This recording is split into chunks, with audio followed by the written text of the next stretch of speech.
There are three HBCU prospects who have the best chance at hearing their name called in the NFL draft this weekend. That's Robert McDaniel, Carson Vinson, and Elijah Williams. We break down one defining trait for each one of these prospects. Oh, yeah, it's Locked On HBCU. Play my music.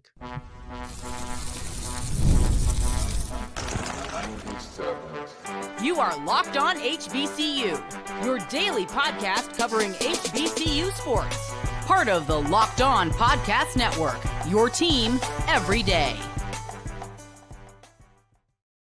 What's going on, family? Welcome back to another episode of the Locked On HBCU podcast, your number one daily one-stop shop for everything HBCU athletics, Monday through Friday, part of the Locked On Podcast Network, your team every day. And I, of course, am Darrion Gray, a.k.a. the Mouth of the South, Texas Southern alum and former TSU Herald Sports editor and current contributing writer at USA Today's Saints Wire.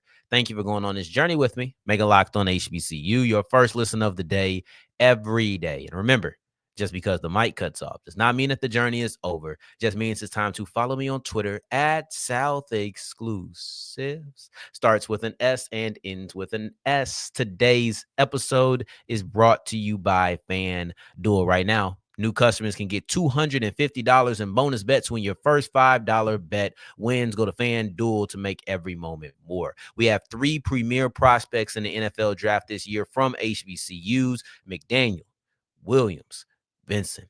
Let's break down defining traits from each one of these players with our good friend, Gerald Huggins.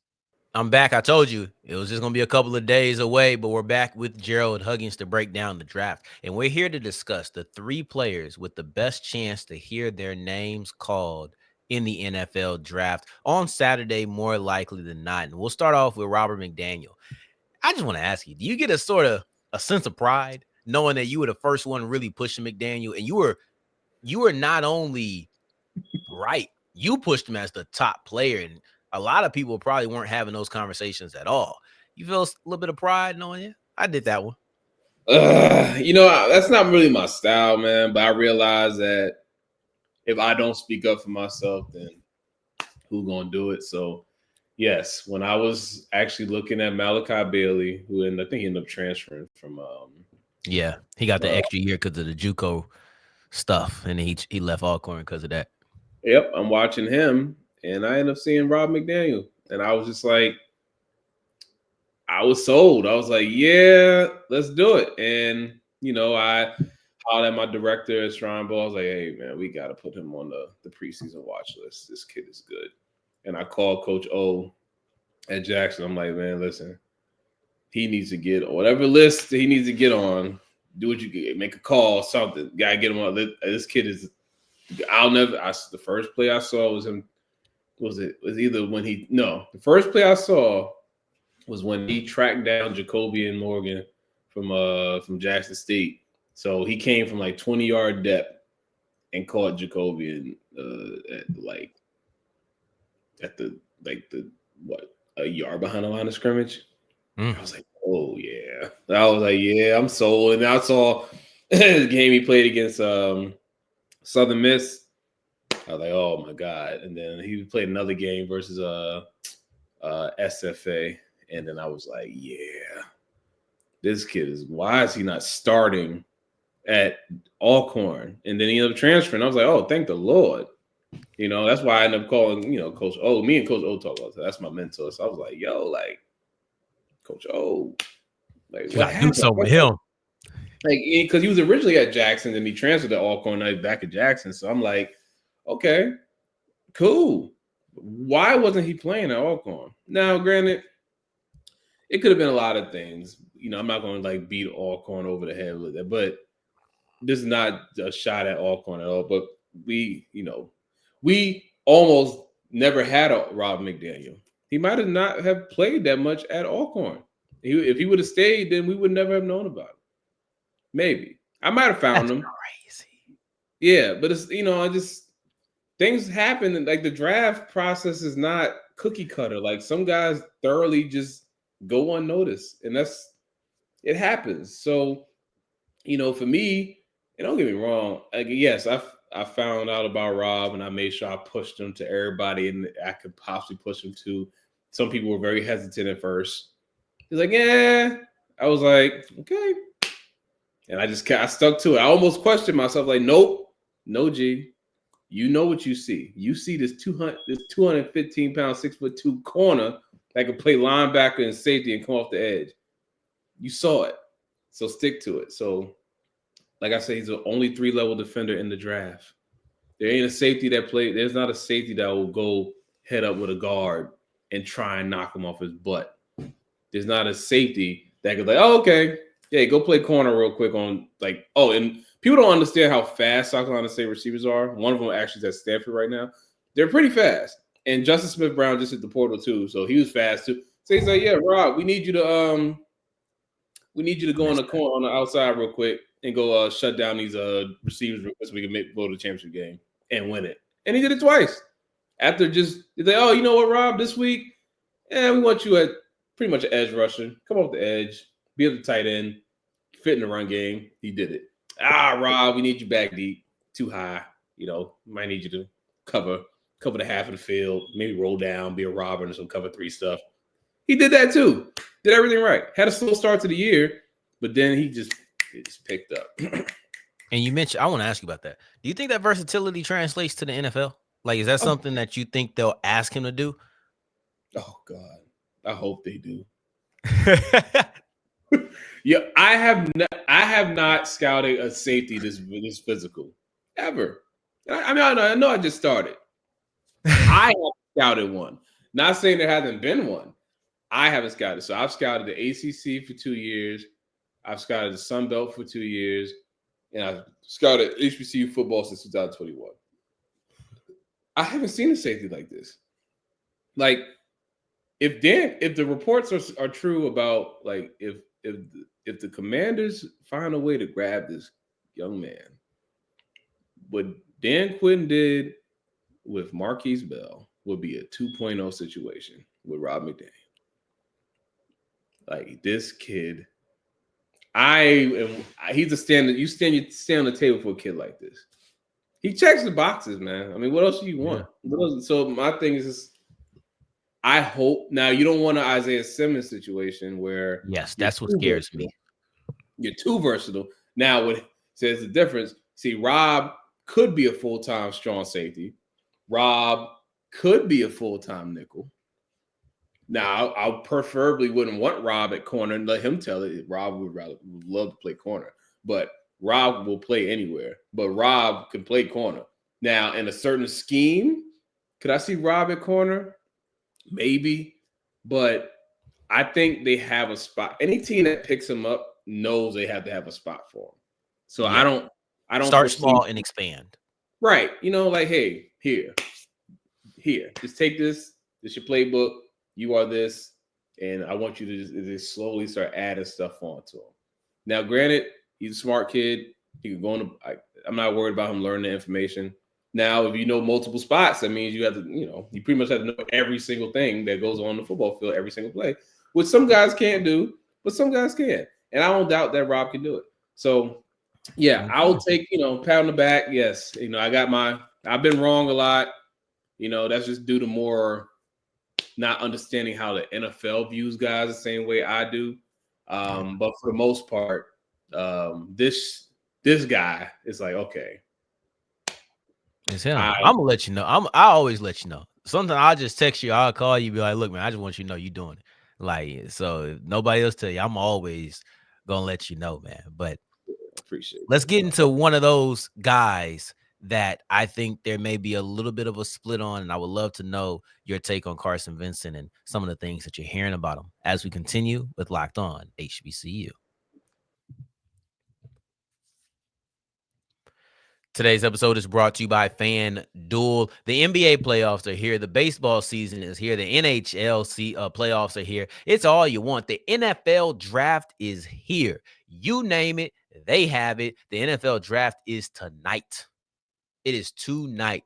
I don't know what game that we're on in the Lakers and Grizzlies series, but not Grizzlies, but Timberwolves series. But you can find bets on Anthony Edwards, LeBron James, Luka Doncic, You can talk about John Morant, Shai Gilgeous-Alexander. On the Eastern side, you have Jason Tatum, Donovan Mitchell, Cade Cunningham, Arlington stand up, Detroit stand up. Word to my guy Trap. Matter of fact, you stand up and go to FanDuel. Make a little bit of extra cash. And if you win your first bet, if your first bet hits, it lands, you are a winner. You get $250 back in bonus bets. Not only are you a winner, you're an even bigger winner than you initially expected, but only if you are new to FanDuel. Use the code LOCKEDONCollege and you will get those perks.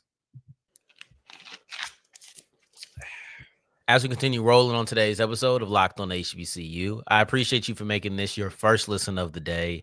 Every day for your second listen, Locked on NFL Draft. Today is the day. It is the day. Day one of the NFL Draft. I cannot wait. Oh, my gosh. This is what I've been waiting for, G. This is what we've been waiting for, man. And I think that Carson Vinson probably has the best chance to hear his name first. Is that a safe bet, risky bet? Safe bet. Yeah. If like I said before, even though he's third on my list with a draft grade, by the way, with a day 3 grade, all the two guys that list up. Yeah, he has a day 3 grade, just like Elijah and Rob. However, this is a tackle class that's not necessarily deep, and he is 6'7", 314 plus pounds, with huge hands and long arms, and he's athletic. So, just because I may feel like he's not as pro ready at the moment as Rob McDaniel and Elijah Williams does not mean that a team will not take a shot on that young man.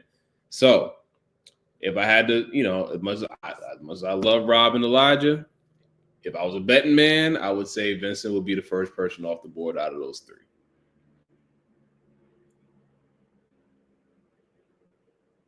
You're muted, brother. My apologies. When you had those conversations around his draft stock, how many of those are centered around athletic traits and like the actual frame of the player? Is that what the driving point around Carson Vincent is? Yeah, man, because God, you look at him, he's a well put together. He's not a sloppy build. He lost some weight, then he put weight back on. It looked like he put it back on in a good way. I was always a little concerned about how heavy he was. So I think he might have played in the 290s, 300s for most of his career. And then to see him come in at 314, so he might even be heavier than that. That's good. I mean, 6'7", 314 that's good size for an offensive tackle. Now, me personally, I think once you get into like 6'7", 6'8", 6'9", you might be a little too tall. I think there's a thing. So I'm more of I'm a 6'5" kind of tackle guy. 6'5", maybe 6'6" at the most. You could get you a real demon at 6'4.5". But end of the day, with him, it's like when high school recruiting. If you have a kid that big and you feel like you're the type of coach that can coach it, why not go get it? So it's not a lot of guys that look like him, that move like him in the draft, even though, yes, he was from Alabama A&M. And the knock on him, if even I talk to my scouting friends and stuff like that, it's just like, hey, the games, his Power 4 games, the one thing that's a knock on him is just the strength. But that will come with time. So that's why I have him as a fringe rotational. So it's like, okay, you get that Cam Peterson, New Orleans Saints diet, that whatever he's on. Cam Peterson, I know we mentioned him like 2-3 times on the show. I know since the draft season started. I couldn't believe how big Cam Peterson got. He's from Southern. I think he came out in 2003. And he's huge. So the NFL will put weight on somebody and make them look how they want them to look is possible. So when I look at Carson Vincent, it's like, okay, we worried about his strength. NFL can get him stronger. I mean, it's not like he's weak. I mean, he put up, I forgot what the number was. It wasn't a lot. So, I know bench is, yes, you need a punch at offensive line. Yes, it helps. But for the most part, you got to be able to anchor down. And when he went up against Power 4 competition throughout his career, he did have some struggles with stronger, more powerful edge rushers. But if you want to do all that finesse stuff, Carson gonna win every time. At least 9 out of 10. You want to finesse move him? He's long. He has quick feet. He can get ahead of you. He can shift his hips around and recover. Are you looking at it? So, would you describe it? It sound like you would probably put him in a zone run type of system where he can just reach around and he, move a little bit. I want you to know that little movement I did looked a lot better with the wide screen, but here it just looked like I just kind of lead to the side. But like, it looked like could you feel the feet? I was trying to. Anyway, this put him in any zone scheme. Oh my, he will be perfect. Yeah, it has to be his own scheme. I don't want him running gap, duo, and all that. That's not his thing. But you let him combo to the backer, shield and cut off, get in the way, outside zone. That is your guy. There are enough teams that come from that Shanahan tree that are running that will find a way to get him. Now, I think I saw Jordan Reed from ESPN, our guy Jordan Reed. He North Carolina Central. I think he mocked him to the Cowboys, which is interesting. What are they gonna do? I don't know what they're gonna do offensively with because they got a new coach who was he their offensive coordinator? But I don't think it really mattered with McCarthy. Right, but still, like with they have their offensive tackles they do have a type at offensive tackle, so that doesn't shock me. I would preferably like to see Vincent with a trying to think. You know what? I'm not mad at the Cowboys. Obviously, he's not.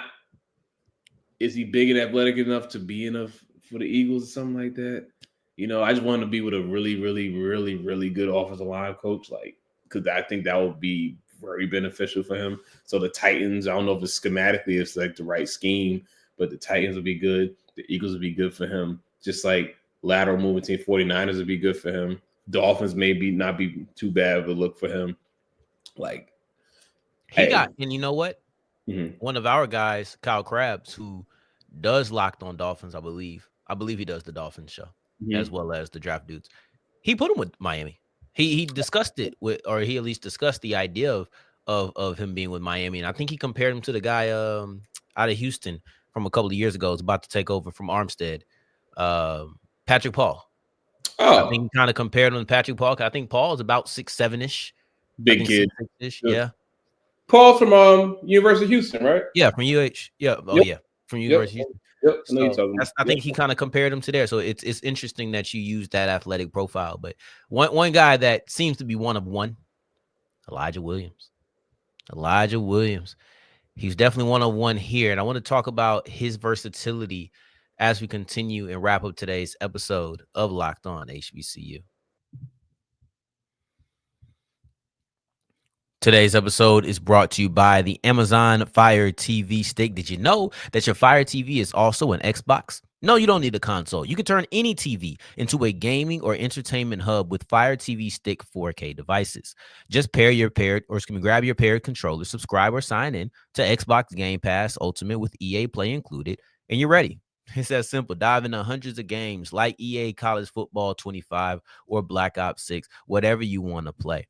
With Wi-Fi 6/6E and auto low latency mode at advanced technology, Fire TV Stick 4K delivers smoother and more responsive gameplay with lightning fast speeds that you need to stay competitive. But you know what? Maybe you're not a gamer. You just want to watch TV. You want to watch Prime Video. You want to watch Disney Plus. You want to watch all of these things. It's on you. You can enjoy them as well. Head to Amazon.com/Fire TV Locked On to get started. Xbox Game Pass Ultimate subscription and compatible controller required. Available on select devices, including Fire TV Stick 4K 2nd Gen, Fire TV Stick 4K Max 1st and 2nd Gen, and Fire TV Cube the 3rd Gen.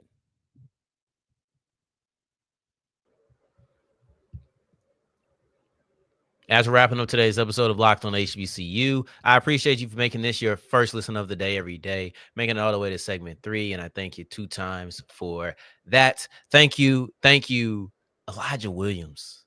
God, just a dominant force.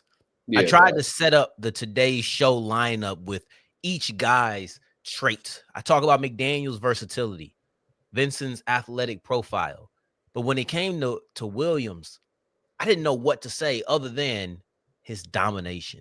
How is he able to do this at so many different positions that require you to rush against different players, defend against the run against different players, different prototypes of build, guard, tackle, different responsibility, but he dominates no matter where he is on the field. What is it about Elijah that allows him to dominate in so many different positions? Trust the tape. He is a very good football player. He just has a knack for understanding what people are trying to do to him, and he also has a bag of things to counteract whatever you're trying to do to That'll him. do it. Counter moves. Counter move. Gerald taught me about counter moves. All right. I was thinking, all right, what are you doing initially? He's like, but what about when he gets stopped? What then? He just you have to make him stop. And if you don't, he will take over a game.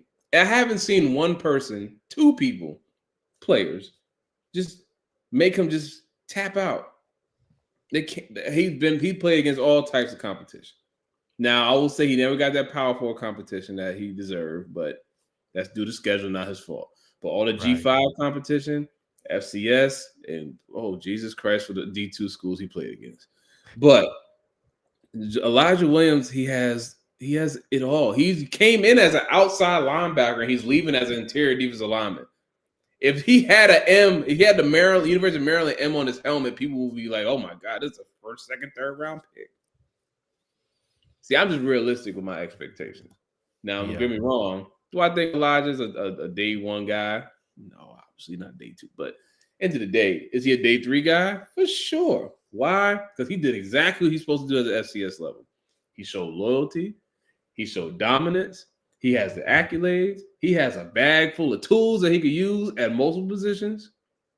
And obviously, he showed that he cares to be a pro because he put on 50 pounds. And he's strong as heck, 30 reps on the bench. He's a 500, I think he might be 600 pound squatter. He did everything he's supposed to do. He tested well. His RS score is over 8, which is green. Green means good or very, whatever, great, whatever it may be. He did everything he's supposed to do. They said his arms too short. He measured at 33-inch arms on his pro day. Or 32. Check. What else? What can someone tell me but he's at Morgan State? That's all people can say. He's another stay on the table. So this class right here were the babies when I first started scouting. Mm-hmm. These are like the freshmen, Elijah's freshman year. You know what I mean? These are like the Nana, Carl, Kenny. Like they came in, these were like they were young when I first started scouting, like sophomores and freshmen. So like this year means even more to me than last year. And Elijah specifically, I watched him because I didn't know what the heck he was doing the first time I watched him play. He was out there, no gloves, just tape, no football swag, just out there, just ripping havoc. He was either going to be the worst player you've ever seen. You wondered how he got on the field, or he was going to dominate. And he became the most dominant player in the MEAC since the Kobe Durant. And I mean that. He arguably might be more dominant than the Kobe Durant was, to be honest with you, because he arguably was the most dominant player in the conference defensively for 3 years. Though he didn't win Defensive Player of the Year every year, probably arguably should have. He was the most dominant. Ask any coach in the conference. Ask the top offensive lineman in the conference. You had to find zero. If you did not find zero, he was going to ruin your game plan, which he did on a multitude of occasions. And this is who he is as a player. And guess what? He's smiling as he's doing it. This is the happiest kid you're ever going to meet in your life. He's happy all the time. He's a happy kid. And he beats people to sleep. That's what you want. Good kid, good stock. Built like a D tackle up top and a edge rusher below his weight. Like it's just, there's nothing anyone can tell me about this kid that I don't know. So anybody that's trying to say that he's not worth being drafted is like, Tell me something. Why? How many D tackles move like him? I watched the combines. I watched everybody's pro day. Not too many people 290 plus pounds are moving like him. So what can you say? Why is he not draftable? I would like to hear people that don't think he's draftable to tell me why. And it has to make sense because when the offensive linemen here are excited for spring ball because Elijah Williams is not here anymore, it tells you everything that you need to know. Everything. He let us practice, Darien. He let us practice. He let us finish practice. I'm not joking. I'm telling you, he could have ended practice on multiple occasions because nobody in FCS football can block this young man. And I saw him put people in the dirt against the MAC conference routinely. I've seen it. I saw it. I've been watching this since 2021. Nobody. His biggest competition was a guy that ended up getting drafted in the second or third round. What was it? Kyron from Yale. And he's like a third round pick. They had a battle. Outside of that, they ain't want that smoke. All right, so we talk about people he's going against. We're talking about our number 2 player, Elijah Williams. Even front 1 tech, even front 3 tech, odd front 5. And 4 as well. And 4. Rank them for Elijah. Like, which one would you want him in the most? And I guess which one do you want him in the least? 3 tech. 3 tech the most or 3 tech the least? You know what? Give me 4 3 tech, 5 tech, 1 tech. I like it. He's so versatile. He's so versatile. He can do so many things. Look, this is actually, I want to ask you this real quick. Mm-hmm. This isn't top 3 related. This is Darien related. Mm-hmm. So I've told you my idea of doing a pro day, right? I feel like I've told you this in years past that I would do it. Mm-hmm. I never did it, right? I never lived up to it. Darien sits here, 5'9.5", 180 pounds.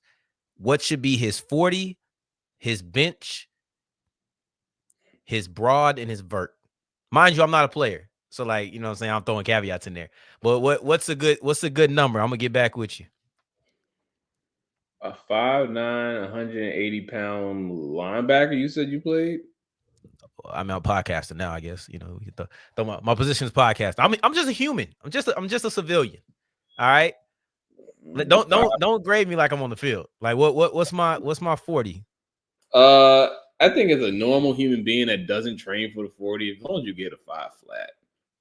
Okay, I need to get a 5 flat. What's my bench press? A 5'1" per perspective. So if I perform outside of the bench, if I perform like a defensive end or defensive tackle, I'm a solid athlete. I'm a solid athlete, is he? Yes, because they're training for this. These are like world-class athletes. You know what I'm saying? We're normal. We just work out just to look good. They working out for livelihood. You know what I'm saying? So okay, I'm gonna give it. Okay, let's see.